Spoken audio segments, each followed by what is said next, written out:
చాలా అద్భుతంగా ఉంది. వదిలేస్తే మొత్తం తినేస్తాను. నా సరదా తీరేంత వరకు కొంచెం ఇంకొక తిని వదులుతాను. కానీ చాలా బాగుంది. కానీ ఎంత తిక్కుగా ఉంది మీ ఇక్కడ. So nice. ఉక్రెయిన్ రష్యా మధ్య యుద్ధం జరుగుతుంది. అయితే రష్యాకి నిధులు సమకూరుస్తుంది, ఫైనాన్స్ చేస్తుంది భారత్ అని ట్రంప్ అంటున్నారు. అంటే ఇప్పుడు భారత్ మీద అమెరికా కనుక ఇలా వాణిజ్య దాడి చేస్తే ఉక్రెయిన్ రష్యా మధ్య యుద్ధం ఆగిపోతుంది సార్? అసలు ఫస్ట్ ఇండియా ఫైనాన్స్ చేస్తున్నది అబ్సల్యూట్ నాన్ సెన్స్. మనము రష్యాతో మనం ఒక్కడమే ట్రేడ్ చేయడం లేదు. ఈవెన్ నేను ఇంతకుముందు వీడియోలో కూడా చెప్పాను, అమెరికా ట్రేడ్ చేస్తుంది, యూరోపియన్ యూనియన్ ట్రేడ్ చేస్తుంది. ఆ మాటకొస్తే ఈ వార్ స్టార్ట్ అయిన మొదట్లో రష్యా నుంచి ఈ ఒక ప్రైస్ క్యాపింగ్ చేశారు. అంటే ఇంతకన్నా ఎక్కువ ధరకు రష్యా అమ్మకూడదు అని. ఆ ధరకు మనం కొనాలి అని చెప్పి అమెరికానే మనం ప్రోత్సహించింది. ఎందుకంటే మీరు కొనకపోతే ప్రపంచం ఆయిల్ మార్కెట్లో డిమాండ్ సప్లైలు తలకిందలై వరల్డ్ ఆయిల్ ప్రైసెస్ పెరుగుతుంది. ఇది వరల్డ్ ఎకానమీకి ప్రమాదకరం, ఈవెన్ అమెరికాకు కూడా నష్టమని మనతో రష్యన్ ఆయిల్ ఆ క్యాప్ చేసిన రేటు కొనమని అమెరికానే ప్రోత్సహించింది. ఈవెన్ టుడే అమెరికా ట్రేడ్ చేస్తుంది. ఈవెన్ టుడే నేను ఫిగర్స్తో సహా చెప్పాను. ఇప్పుడు మీకు ఉదాహరణకు అమెరికా న్యూక్లియర్ ఇండస్ట్రీలో వాడే యురేనియం ఎగ్జాఫ్లోరైడ్ కొంటుంది. అలాగే అమెరికన్ ఎలక్ట్రిక్ వెహికల్ ఇండస్ట్రీలో వాడే పెలాడియం కొంటుంది. ఇలా అమెరికా కూడా చాలా వస్తువులు ఇప్పటికీ రష్యా నుంచి కొంటుంది. అలాగే యూరోపియన్ యూనియన్ అయితే ట్రేడ్ నేను ఫిగర్స్తో సహా చెప్పాను, 2024లో $67.5 బిలియన్ ట్రేడ్ జరిపింది యూరోపియన్ యూనియన్ రష్యాతో. అది ఇది గూడ్స్ ట్రేడ్. ఇది కాకుండా అదనంగా $17.2 బిలియన్ సర్వీసెస్ ట్రేడ్ జరిపింది యూరోపియన్ యూనియన్ రష్యాతో. ఈవెన్ మీకు 2024లో 17.5 మిలియన్ మీకు టన్స్ ఆఫ్ ఆయిల్ కొన్నది. అంతకు ముందుతో పోలిస్తే ఇది మోర్ దెన్ 2 మిలియన్ టన్స్ ఎక్కువ. సో 2022 పోలిస్తే. అందువల్ల అమెరికా యూరప్ కూడా రష్యాతో ట్రేడ్ చేస్తుంది. మనం ఒక్కరమే ట్రేడ్ చేయడం లేదు. అందువల్ల మనమే ఫైనాన్స్ చేస్తున్నాము. రష్యాతో ట్రేడ్ చేయడమే ఉక్రెయిన్ వార్కు ఫైనాన్సింగ్ అయితే, ఉక్రెయిన్ వార్ను ఫైనాన్స్ చేస్తుంది రష్యాకు నిధులు సమకూరుస్తున్న దేశాలు అమెరికా వస్తుంది, యూరప్ కూడా వస్తుంది. ఇది నెంబర్ 1. నెంబర్ 2, నిజమే మనం గనక అసలు ట్రంప్ ఎందుకు మనపైన దాడి చేస్తున్నాడు? So Trump wants an answer. ఎందుకంటే 24 గంటల్లో యుద్ధాలు ఆపుతానని బయలుదేరాడు. అసలు తాను అధికారాన్ని చేపట్టే లోపలే, తాను వైట్ హౌస్లో ఎంటర్ అయ్యే లోపలే యుద్ధం ఆగిపోవాలి అని ఆదేశించాడు. కానీ ఇప్పటి వరకు కనీసం ఒక అడుగు ముందుకెళ్ళలేదు. ఒకవేళ ఏదైనా ఒక అడుగు ముందుకేస్తే 2 అడుగులు వెనక్కేస్తుంది రష్యా ఉక్రెయిన్ వార్ ప్రైస్లో. డెస్పరేట్గా చూస్తున్నాడు రష్యా ఉక్రెయిన్ వార్ ఆపి నోబెల్ ప్రైజ్ పొందాలని. సో కానీ ఎక్కడా తెగడం లేదు. తన మిత్రదేశమైన ఇజ్రాయెలే వింటలేదు రష్యా ఎక్కడికి వినాలి. సో ఇజ్రాయెల్ ఇప్పుడు గాజాపై యుద్ధం, హిజ్బుల్లాపై యుద్ధం, ఇరాన్పై యుద్ధం, హూతీలపై యుద్ధం, మీకు ఇరాక్లో షియా మిలీషియాపై యుద్ధం, తాజాగా సిరియాపై యుద్ధం. సో తన మిత్రుడైన నెతన్యాహుని అంగీకరించడం లేదు. అంటే పుట్టిన అంగీకరిస్తాడు. సో అమెరికాకు అర్థం కావాలి ఎన్ని రకాల ప్రయత్నాలు మీరు రష్యాను ఆపడానికి చేశారు. ఒక్కసారి గుర్తు తెచ్చుకోండి. మొదటిది ఏం చేశారు? ఉక్రెయిన్కు భారీగా ఆయుధాలు ఇచ్చారు. దాంతో రష్యా దిగి వస్తుంది అనుకున్నారు. దిగి రాలే. కానీ ఆ ఆయుధాలు దేనికి ఉపయోగపడ్డాయి అంటే వారం 3 ఏళ్ళు కొనసాగడానికి ఉపయోగపడ్డది. లేకపోతే వారం రోజుల్లో ఉక్రెయిన్ ఓడిపోయేది, రష్యా మిలిటరీ లక్ష్యాలు సాధించేది. కానీ అమెరికా యూరప్ ఇచ్చిన ఆయుధాల వల్ల ఉక్రెయిన్ ఇప్పటి వరకు రష్యాతో యుద్ధ భూమిలో అట్లీస్ట్ తలపడగలుగుతోంది. కానీ రష్యా మాత్రం యుద్ధం ఆపలే. రెండోది ఏం చేశారు? శాంక్షన్స్ విధించారు. 20,000 శాంక్షన్స్ విధించారు రష్యా పైన. బైడెన్ చెప్పింది అయితే రూబుల్ కాస్త రబుల్ అవుతుంది అన్నారు. నేను ఇంతకుముందు కూడా చెప్పాను, డాలర్ వాల్యూ 2025లో నియర్లీ 7% పడిపోయింది. Rouble is the best performing global currency. ప్రపంచంలో అన్ని దేశాల కరెన్సీలతో పోలిస్తే రూబుల్ బెటర్ పర్ఫామ్ చేస్తుంది. సో శాంక్షన్స్ రష్యాని ఏమీ చేయలేకపోయాది. ఈ శాంక్షన్స్ వల్ల ప్రజల్లో తీవ్ర వ్యతిరేకత వచ్చి పుటిన్పై తిరుగుబాటు చేస్తారన్నారు, అదేం జరగలేదు.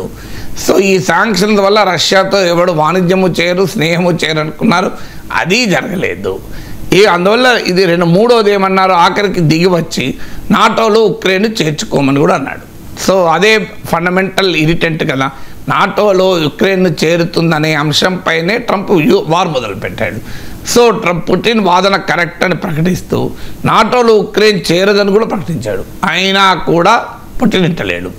సో మ్యాక్సిమం అయితే పుటిన్ ఇప్పటి వరకు ట్రంప్ ఒత్తిడి వల్ల బ్లాక్ సీలో షిప్స్ పైన అటాక్స్ ఆపాడు, యుక్రెయినియన్ పవర్ ఇన్ఫ్రాస్ట్రక్చర్ పైన అటాక్స్ ఆపాడు. అంతకు మించి ఇంకేమీ చేయడం లేదు. సో 4వది ఆఖరికి డీప్ ఇన్సైడ్ రష్యా కూడా అటాక్ చేయడానికి కూడా అనుమతించింది బైడెన్ ప్రభుత్వమే. దానివల్ల కరస్క్ ప్రాంతంలో కొంత రీజన్ ఆక్రమించుకున్నారు కూడా. ఇప్పుడు కూడా ట్రంప్ అంటున్నాడు మీకు ఆయుధాలు ఇస్తాం, మాస్కోను కూడా అటాక్ చేయండి. కానీ ఎక్కడా పుటిన్ ఇంటలేడు. సో ట్రంప్ అన్ని రకాల ఎత్తుగడలు ప్రకటించాడు.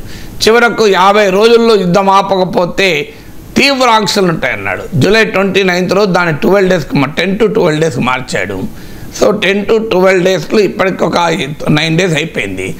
ఇప్పుడు ఇక ఇండియా మీద పడుతున్నాడు. ఎందుకు ఉరిమి మంగళం మీద పడతారంటారు చూడండి.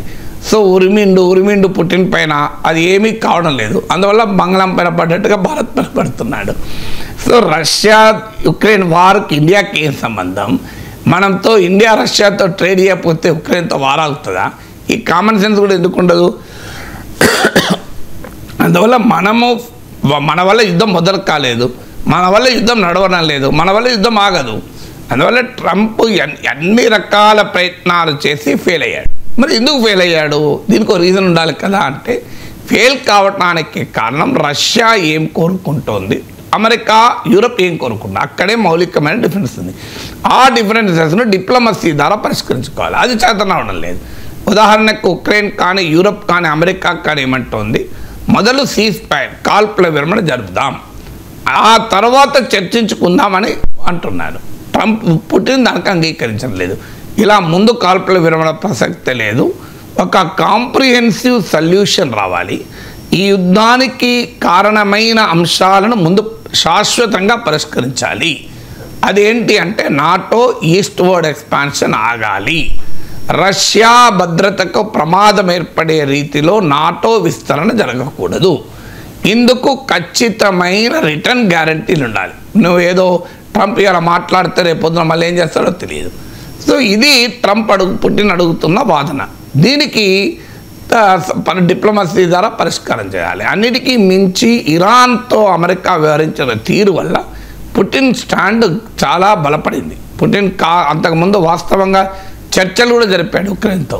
కానీ ఎప్పుడైతే అమెరికా ఒకవైపు ఇరాన్తో చర్చలు జరుపుతూనే మరోవైపు దాడి చేశాడు. 5 రౌండ్ల చర్చలు అయిపోయి 6వ రౌండ్ చర్చలు అమెరికాకు ఇరాన్కు మధ్య ఒమన్లో 6th రౌండ్ ఆఫ్ టాక్స్ అయ్యే ఒక్కరోజు ముందు ఇజ్రాయెల్ అటాక్ మొదలుపెట్టింది. ఆ తర్వాత అమెరికా కూడా అటాక్ చేసింది. సో ఆ రోజు కూడా నేను అదే రోజు చెప్పాను ఇక్కడే కూర్చొని విశ్లేషణలో.